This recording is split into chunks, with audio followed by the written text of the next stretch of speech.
Welcome to Class Act, Conversations in Data and Leadership. I'm your host, Shannon, Managing Director at MBN Solutions. And in every episode, we'll go behind the scenes of great leadership, from key hires and scaling teams to the human stories that shape the industry. This is where real conversations happen. Let's get into it. Today, I am joined by Jude McCorry, CEO at Cyber and Fraud Centre. Let's just dive right in. Jude, you've become such a well-known figure in Scotland's data and cyberspace, but I'm keen to rewind a wee bit what brought you to Scotland initially, and what were those early days like, both personally and professionally? The reason why I came to Scotland was I met my husband, Robert, 20-something years ago, when I came for weekends over for my friend's 30th birthday. We dated on and off between Ireland and Scotland for a year. And then it was like, you going to move to Ireland or am I going to move to Scotland? So I wanted to move to Scotland. I felt at the time in Ireland, I felt it was all getting a bit too much with the Celtic Tiger and stuff. As the downturn in the economy, I felt people were living way above their means and stuff. Whereas when I visited Scotland, it hadn't lost its identity. It felt like a really nice place to be. Every time I flew into Edinburgh, I was like, I actually could live here. I also felt there was so much more to do at weekends and everything as well. So yeah, I took the chance. I left a really good career in technology in Ireland and had a leaving do with everybody that I worked with from all different organisations, people that knew of each other from me and stuff as well. And I looked around the room and I was like, oh my God, I'm leaving all this behind in Ireland for a whim. I didn't have a job. It just felt like the right thing to do. And I moved over, and then I met with a guy called Maurice Smith, who I actually looked up on LinkedIn a few weeks ago. And I've always been lucky that people who I worked with have given me chances as well and been there for me when I needed the support as well. So I came over, I met him for a coffee to say, I'm over here, but I don't have a job. It was the first time ever in my life that I felt I don't need a job at the moment, and I'll find something, but I'll find the right thing to do in a country that I'm going to make my home. Morris put me in contact with the owner of Firefly Communications, Mark Mellor, who's since died from cancer, but really great guy. And I ran Firefly for them in Scotland, which then got me into talking to other organisations, building up my network, because we started with about 2 or 3 clients. We had about 20 over the next few years. And then it was just like from meeting people and stuff, I started building up my network again. And it felt like I'd always lived in Scotland at that stage. Yeah, knowing you, I'm not surprised it didn't take you very long to build up your network, Jude. And as you said, so your career actually started in marketing and comms, so from Dell to Firefly, and then you pivoted into data, tech and leadership. Can you talk us through that sort of transition and what pulled you into that sort of data and cyberspace? So I started my career in Dell, so I was quite young. It was a really great place to work. After Dell, I worked in a startup in Ireland, and that's when it went under with the time of the downturn and stuff, and the dot-com burst. But I worked for two guys, went from Dell with thousands of employees. We started with 100 and then left the organisation 5 and a bit years later, and there was thousands of people, and I left to work in an organisation with 4 or 5 people, and that was the biggest learning of my career. But it was still tech, it was data storage. So I've always followed what's next in the data side of things that interests me. I do lose interest. Probably 5 years is usually my area that I'm not learning. If I'm not learning anymore after the 5 years, which in Dell I wasn't, because it was just replacing technology with faster, newer technology and stuff. But then when I went into data storage, it was something new people. And yeah, it was a very difficult transition from a large organisation that you'd people to do things for you to you were actually making tea and answering phones. And I was hauled up in month 1 about my phone bill because my phone bill was £70. I never knew what my phone bill was in Dell. So yeah, there was a big transition from a large company to a small one. And then I think the technology industry wasn't as big in Scotland, whereas in Ireland you could go into any job with technology. Whereas over here, I didn't have the contacts and I would have to start from the bottom again. So that's why I thought then a technology PR agency would be a good way to get into that and start making contacts as well. I love it. And obviously now to where we are today, you're a recognised, highly respected leader. But In those early days, moving over, not knowing anybody, what sort of gave you the confidence to put yourself forward and lead, despite maybe not having the networks that you once had? I think it's probably my upbringing. My mum was over last weekend. I'll never forget the people like Maurice Smith or my old boss Aidan Higgins and stuff that had given me those chances and stuff. I'll never forget the things that my mum did. There was 5 of us, 5 kids. We grew up in a border region in the north of Ireland. It wasn't a salubrious area to grow up. There wasn't much hope for any kind of like the jobs that I ended up with. It was more farming and stuff. There wasn't a huge amount of employment around the area. But my mum just wanted more for us. And I think that's probably what steered me on. And my granny was the same. She had 9 kids, then she fostered kids, then she looked after the Gardaí that came to the border areas and stuff as well. So it's probably driven in me from my mother and my grandmother. One thing we did speak about when I was in school one day, my mum seen a thing in the newspaper about a scholarship to go to your languages. Most of my friends went to the Gaeltacht to speak Irish for 3 weeks. I could think of nothing worse, even though I did love our mother tongue. But I was like, I'm not going to live in somebody's house. But this thing really interests me to go away to a boarding school for 3 weeks and just speak French, because I loved French. I loved French more than I loved Irish, whereas now I would love to be able to speak Irish the same way as speak French. So she came into the school with the newspaper clipping saying there was a scholarship on offer and it had to be in for the next day. So she went and spoke to the French teacher, excluded me from the classes, and I just sat down and did the scholarship and I won it. It was all down to a company called Kingspan in Ireland who basically sponsored kids to go and do this. It was expensive. I think it was about £600, which today isn't that much for 3 weeks. But at that time, when you come from a family of 5, it was something that was not reachable for us. That was another chance that I got to get out and to learn French, meet people. And I just knew from that stage that I didn't really want to stay around the border area. I wanted to do something with languages and I wanted to get away from that area. And from that, I told my mum and she was like, we'll make it possible. So yeah, she was always the driving force behind every single one of us and never gave up. And yeah, there's times I'm going, I don't know how she put up with 5 of us. She said to my dad, why did we have 5? And he said, which one of them would you give back? I'm sure I was top of the list. I'm sure not. And it's so lovely to hear that your mum was such a driving force and supporter throughout the early days. It's so important, isn't it, when you come from humble roots and humble upbringing to just have goals that are beyond what you think you could achieve. Yeah, and my dad was there as well, but I don't think he's seen himself as somebody who could push us forward. He probably sat back thinking, who am I to tell anybody or to try and do it? But both of them worked so hard for every single one of us. So I owe a lot to them. No, I love that. I love to hear it. Thanks for sharing that. And let's talk for a minute then about how we met, because that's a bit of a funny story. I remember it well, surprisingly. I'd like to hear your version. Yeah, I was thinking, people were saying about, you've been Irish, you should know about football and Celtic and Rangers. It means nothing in Ireland. So when I moved over here, I hadn't a clue either. But actually that night, I didn't even have a clue. So I remember there was a space going free. And I said it to somebody, one of the guys was at the table with us, do you want to come? He said, who's going to be there? It was a street soccer dinner. And he said, and I couldn't, I just told, I don't know where I got the name of some footballer or some football manager, and then he arrived. I remember it was Brendan Rodgers, which was good for you. Yeah. It didn't mean anything to me. It didn't, and the guy was fuming because the name that I gave him was a Rangers. He was like, did you do this on purpose? I was like, no, I didn't. And he was just sitting there and he goes, oh, actually, he was really good. I have to admit, he was really good. So yeah, that was our first time that we met, and you were bidding for things for your dad and stuff.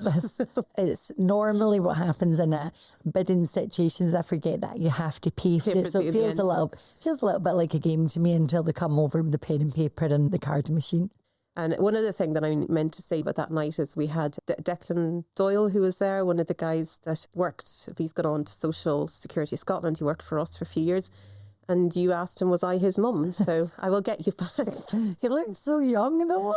It wasn't like he looked old. He was in his 20s. I'm sure he's like that. So before Eddie touched on it at the start, but I'd personally class you as a true connector in business, and you've brought MBN to many tables that have resulted in really strong partnerships, probably most notably Arnold Clark. How important do you think connections are within the business world? I wouldn't be anywhere without the connections. I think what's really important is people do make connections, but they don't look after them. And I think that's a shame. Whereas if people have helped you, then they'll help you help them. And always remember those partnerships and relationships, but also the people then that you recommend to do a job, make sure that you do the really good job for those organisations that you get the recommendation for, because you won't get recommended again. Michael, your CEO, he's always thanking me for the referrals and the people he's met through me, but he's never let anybody down, and he's got the same sort of ethics behind looking after the clients. I would say all of the clients that we all worked with, we're still all friends. Yeah. And a lot of the clients of MBN, we've been away and they've moved on to different organisations, but we've been to New York, we've been to different places and stuff when I worked at the data lab. So I would say a lot of the people have become friends, and any of us could probably pick up the phone at any stage if we needed something or needed some advice for anything in our careers. So I think that's really important. Michael and myself, we go out for coffee, lunch, and sometimes we might need it. Sometimes Michael might need some Jude time, I might need some Michael time. But at the end of it, both of us feel good at the end of it, because we've worked with each other for 10 years and had that relationship and stuff as well. It's an easy recommendation for me to recommend people from MBN. Yeah, no, and I think, as you say, he's always thanking you, but he speaks so highly of you. And actually, just as an aside, we were in our board meeting yesterday and we're going to pull off the sort of 350 people that were placed through the data lab and try and create a bit of a storyboard around where are they now.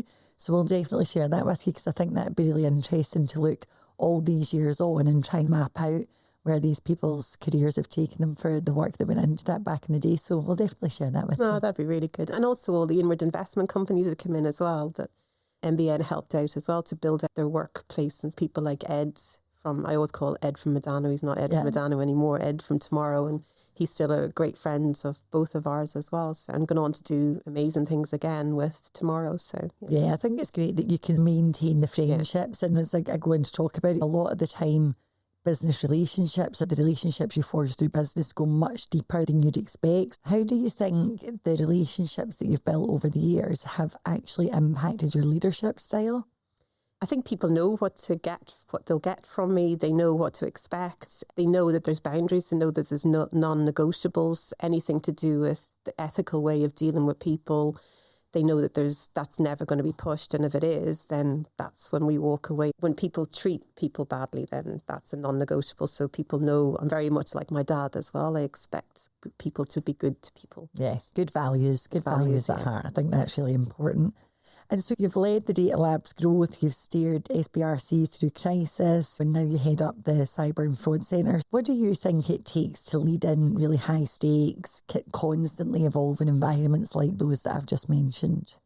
The Data Lab was probably an easy job. It was the best business development job because we were guaranteed funding for 5 years. So if somebody's got money put into your bank, it's easy to do good things with it. We had that foundation. The foundation was the money was there. So that was an easy thing then to do the really good. I'm not saying everything was really easy to do with it, but it was much easier than having to go out and find that funding to do the good things.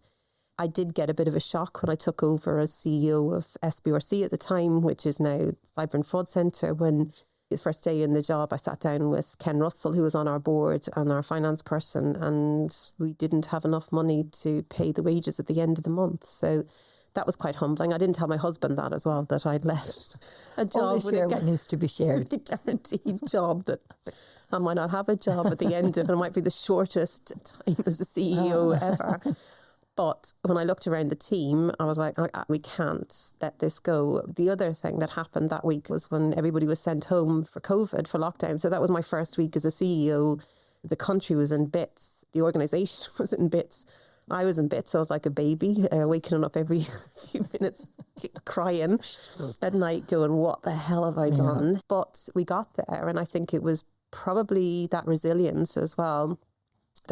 And also a bit of, if I mess up being a CEO, it's my first time messing up as being a CEO. I'm now doing the Entrepreneurial Exchange Programme. And I remember Sean, the guy that runs it, said, if a company goes under, it's not your fault, unless you've really messed things up. But if you've given it a good go, stop taking it personally. I wish I had have been able to have that team from Entrepreneurial Scotland then. So probably the success was a bit around naivety as well, going, I hadn't a bloody clue what I was doing. But I had that network of people like Michael that I could call. He was like, what the hell's going on? At least everybody felt the same way. Nobody really knew. It didn't make any difference that I was new in a CEO job. Even in any other role, it would have been the same thing because nobody predicted COVID. Nobody knew how it was going to go. In the end, it was probably the saving of our organisation because we pivoted. The traditional business resilience was gone, and cyber and frauds was a huge area that we needed to focus on because everything went online. So there were some pretty horrible things that we were working on, and the team just got stuck in. And when I say pretty horrible, a lot of the fraud stuff around nursing homes, we had to help. It never got used, but the big hospital at the SECC to build out safe communications for patients who may have to do their last will and testament, their last phone call to family and stuff. But it was like, we've got a job to do, guys. We're just going to have to do this, and just think of the families that we may have to support over the next few months, but it happened to be years. So we saved the organisation, we transformed it, and we had to make some tough decisions as well to do that. But we got there. I got a new chair, Paul Atkinson, who's still our chair, who's amazing. And in the last few years as well, we knew things were going to be tough around government funding, so we prepared for that. And we don't rely on any government funding now. Since last year, we've been self-sustaining, which again is a huge growth journey for us. That's where the difficulty is whenever you come out of a funded organisation into something that you have to lead, you have to be the manager. You also have to make sure that the wages are paid at the end of the month. It's been very much a learning transition, but I am lucky now that I'm able to sit back with Entrepreneurial Exchange and probably reflect on what I've done and figure out, was there a better way of doing it, or actually it was just getting on with it. Well, that's it. And I think of all the circumstances to have been thrown into, do you know what I mean? And as you speak about it, it's so harrowing, but we don't see what goes on behind the scenes. So to be able to make a difference in a situation like that, I think the resilience that takes is incredible. Yeah. And then also my kids were older, so my younger one was going into secondary school and the older one was doing her exams. So I just concentrated on the older one and let the younger one go feral. So it was like, hats off to any of the parents, the mothers that worked and the parents that worked for me. I was like, how the hell are you doing it? And it was like, Jude, I was like, just take time, go and lie on a sofa, do whatever you need to do. Do not be paranoid about work. We'll get there. And I think from that, we had that kind of culture then in the organisation. The work does get done, but family comes first, not COVID, not anything else. We have to look after each other. I don't want anybody looking back at COVID and saying I had a shit job for a shit boss and we were treated really badly. Well, because people will always remember that, won't they? They'll remember how they were made to feel in that situation. And obviously, so cybersecurity, where we've landed now, it's often seen as like a real technical world, but you've brought a real sort of deeply human lens to it. Why is that so important to you, and how do you embed empathy when you're working in some of these really difficult environments? So I think with cybersecurity as well, you're saying about the things that a lot of people don't see the attacks that are going on. And we hear about the Marks and Spencers, we hear about the Co-op, we hear about the big organisations, and we hear about the public sector attacks like Glasgow City Council, because they will talk about it and they will be open, but a lot of organisations won't talk about it. So the empathy is not there really for organisations because they don't understand what it's like to have an attack and to come in and all of your business operations to be floored, that there's nothing.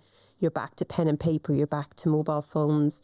So that's why I'm probably I have more empathy around the cyber side of things, because I know what people go through. And also, I think it's really unfair to critique and judge organisations for it, because you're coming again from the border in Northern Ireland. Growing up, we grew up with bank robberies and people coming in and taking money that wasn't theirs.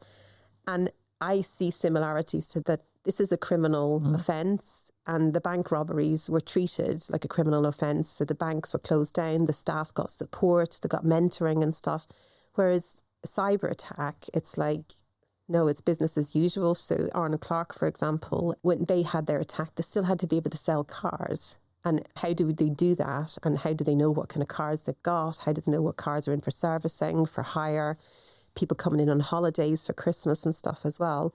But then the press starts critiquing people, and then we've got the armchair critiques on LinkedIn saying it shouldn't have happened and stuff. And I was like, because my mum says, don't criticise other kids until you've reared your own. It can happen to any of us. And I know that. It's not if, it's when. So I think that empathy as well is you don't get shutting down your business. You don't get the support. You don't get the counselling and stuff.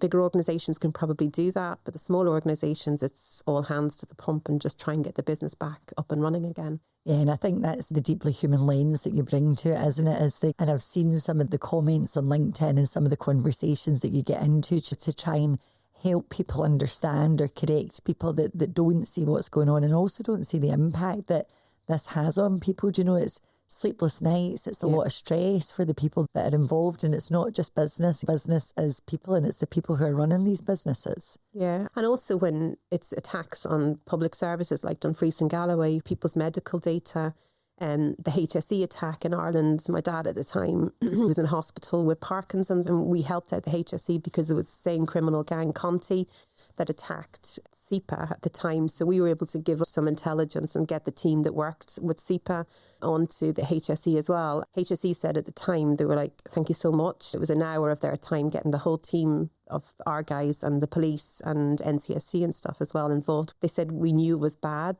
but now we know how bad it is, but we've got contacts now. So I think reaching out to people, supporting them as well. They are victims. We have to make sure that they are victims. But also when it comes to public services and healthcare as well, people can die. And we've seen that last week, that the first death in the UK was attributable to blood transfusion. The blood banks been attacked last year, and a patient died waiting for blood. It's not just about money. It's not just about bringing businesses down. There is that human factor as well about it. West Lothian Council, I know it wasn't, and I was saying to people, relax, calm down. These kind of, Marks and Spencer's getting attacked, it's bad for them, but you're not a cyber victim if you can't order flowers online. We've got choices. People in the islands, when Co-op went down, they didn't have choice, so they probably were a cyber victim.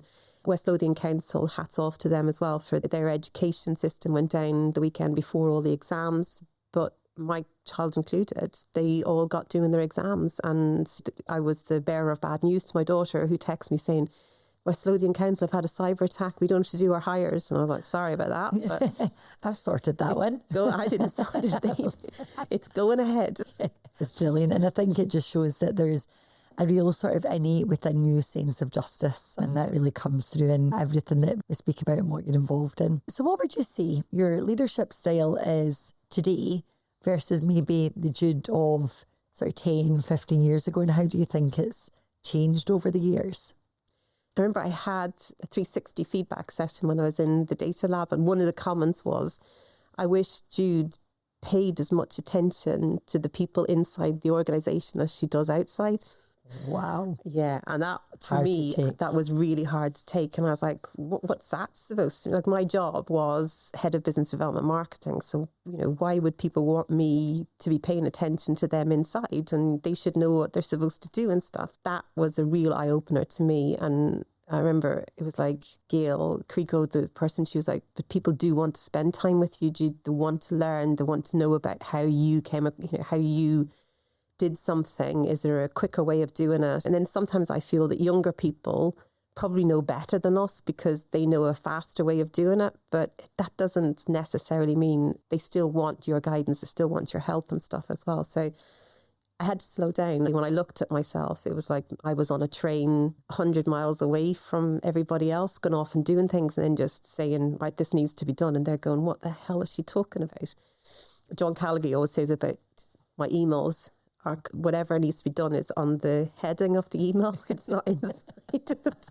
So that is a big reminder. I was actually coming today and I was thinking, yeah, it was quiet now in the summer. I need to start doing some more coaching and stuff and spending more time with people. And that was always, it was the biggest learning thing for me, going, be as good internally as you are externally. Yeah, I think that's a massive lesson to learn, isn't it? And I think it's really brave of anyone in an organisation that opens up that 360 feedback, because generally speaking, that's where you'll get the crux of what's going on and what people want, and maybe what you're not given without even knowing it a lot of the time as well.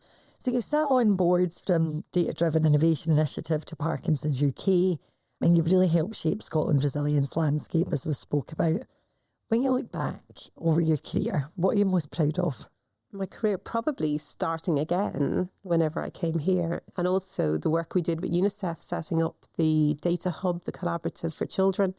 And it was using data science to do good for children and to try and crack the sticky problems that affected children. One of the ones that we worked on was the closure of a refugee camp in Darfur. So Michael was actually with us, and the guys from Brainwave, Agreco, and there's a few others that we went to meet UNICEF in New York when we were talking about setting it up, and they said, we've got this issue and the government are threatening to close down this refugee camp. So they said there's only 1 million people in the refugee camp. We estimate there to be about 2 million or 3 million. Probably the one thing career-wise that I'm really proud of is setting up the UNICEF Data Hub for Children to prove that data science can help solve really sticky problems that face children around the world. So when we were in New York with the data lab, we met with UNICEF and they were talking about setting up the data hub in New York, but they couldn't get the right people to do it. So we had people like Michael from MBN, Brainwave, Greco, Steve Fall, who was a Greco at the time. And they told us about a problem they were facing around the closure of a refugee camp. And their estimation for the numbers were 2 million people in the refugee camp, but the people in the government were saying there was only 1 million. So UNICEF had to try and prove them wrong some way using data. The government were saying there was 1 million because they were using phone records. They were saying there's 1 million mobile phones. And then they were like, children are not going to have mobile phones. And also it's usually because of the culture and stuff, it's the men that have the mobile phones, not the women. So they knew it was greatly underestimated. But so at the meeting, the guys from Brainwave, Steve from Brainwave was like, we've got relationships with Airbus and we'll ask for geosatellite data going across the refugee, they're flying across the deserts and stuff.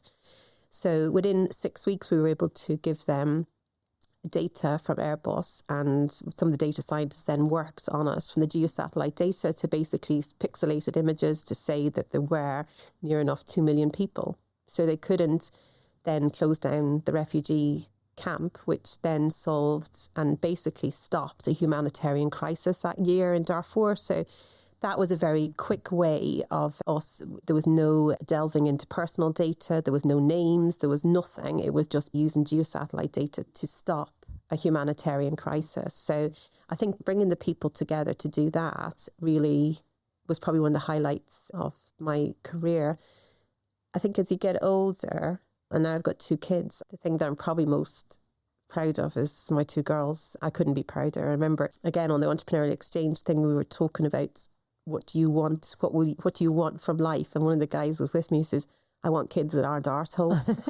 And I was like, you're actually right. It's like when you have kids and you're watching all these, and he goes, my mum says, you don't criticise other kids until your own reared. And I was like, imagine if they turn out to be like, I don't know, robbers. Actually, my youngest, it's touch and go at times. But the 2 of them make me so proud. They make me laugh every day. They make me smile. My eldest, Hannah, who's 20, she very shy, completely different to me, whereas the second one that could be in prison, she's very like me. But Hannah's just come back from Tanzania from doing a placement with an orphanage and a school, and I think she's really struggling being back in society again and going, why am I working part-time? Why am I, for what, Mum? I don't want the big job. I just want to go out and work with these kids who have nothing, and they're the happiest kids. She brought over some equipment to them. There's 57 kids in one orphanage, and she kitted them, all the boys, out with football boots.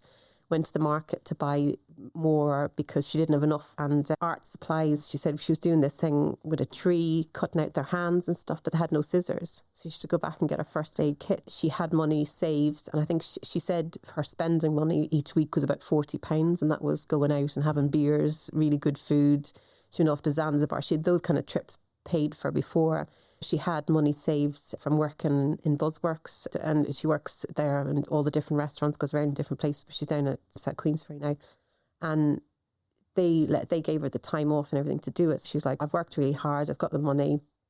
And she didn't come home with anything. She gave all the money so that she could put 9 kids through school this year and then put some money into a disability clinic. And to put 9 kids through school for a year is £100 per child for the year. That's their uniform, their books, their transport to school, and that's their end of year trip. The way she sees it is she'd rather do that because she knows she's getting them out of the orphanage during the day. They're well looked after in the orphanage then the evening time, but they're getting an education and they're starting on the same thing. So I think she's already talking about going back next year for 2 months. The nuns wanted to keep her, but Yeah, I totally imagine. You know, Yes. I'm in awe, and I think at such a young age to have identified already part of your purpose Yeah. in life, I think is really unusual. And I think the world that children are brought up in these days, in the world of social media, I think to do something that's maybe different from the norm, and it's clear to see where she gets it from and where that inspiration I didn't want her to came go. from. Like, I was like, could you not go maybe to Spain or do some bar work or something like that? And I was Googling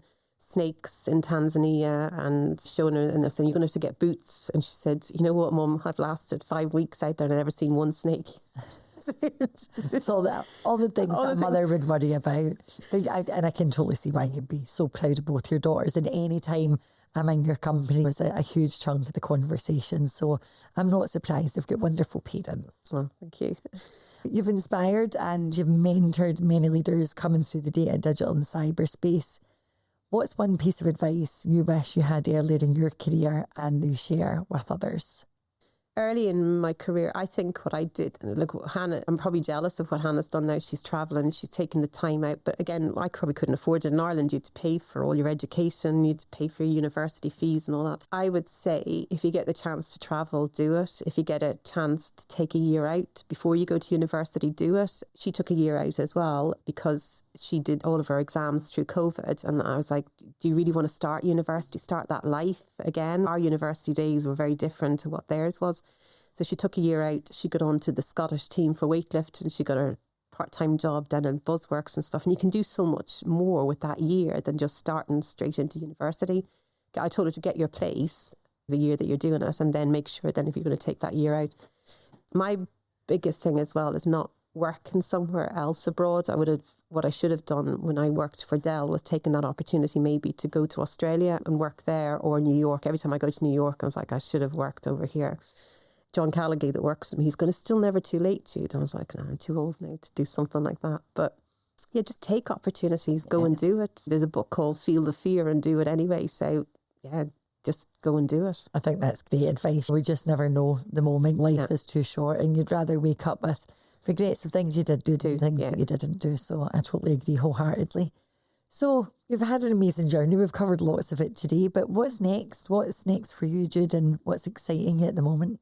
I said earlier on that 5 years is usually that's when I start getting bored. But I think what we're doing at the moment, I've got an amazing team. I couldn't be prouder of them. You were talking about my leadership style. I think with me, with the Cyber and Fraud Centre, is the leadership is what goes on in the room when you're not there. It's like, they're just amazing. I get these emails from everybody saying, oh, the guys were fabulous. We were all so lucky with the people that we've got.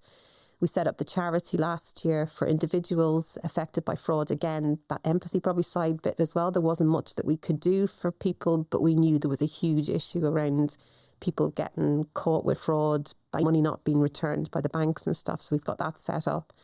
And really that growth journey now in commercial, what do we do being a social enterprise, but also having to pay our way as well? So without competing with organisations, it's that fine line of how do we generate commercial income versus doing good as well. So I think there's probably about 2 years left of me probably in Cyber and Fraud Centre. What's next? I don't know. Again, maybe it'll be my time to travel, maybe because the girls will be the right age. Megan will hopefully be in university or in jail. She's going to kill you. I know, she's out shopping today too. So I don't know when. She doesn't get much. She's not in Hannah. So Hannah Taylor. So yeah, I don't know. I lost my dad 3 years ago as well. Maybe it's time to go back to Ireland and stay longer with my mum. I don't know. I'm just going to take each day as it comes. What can you do? It's nice to be able to have options, and it's nice that my kids didn't turn out to be arseholes. Brilliant, mate. You had the podcast. I love that. That should be the tagline for the full recording. Jude, thank you so much. It's been an absolute pleasure, as always. Thank you for sharing your journey with me. Thank you. Thank you for listening to Class Act. If you enjoyed the episode, please make sure to follow the show so you never miss a conversation. And if you're building a data team or making a key leadership hire, please reach out to us at MBN Solutions using the link in the show notes. See you next time.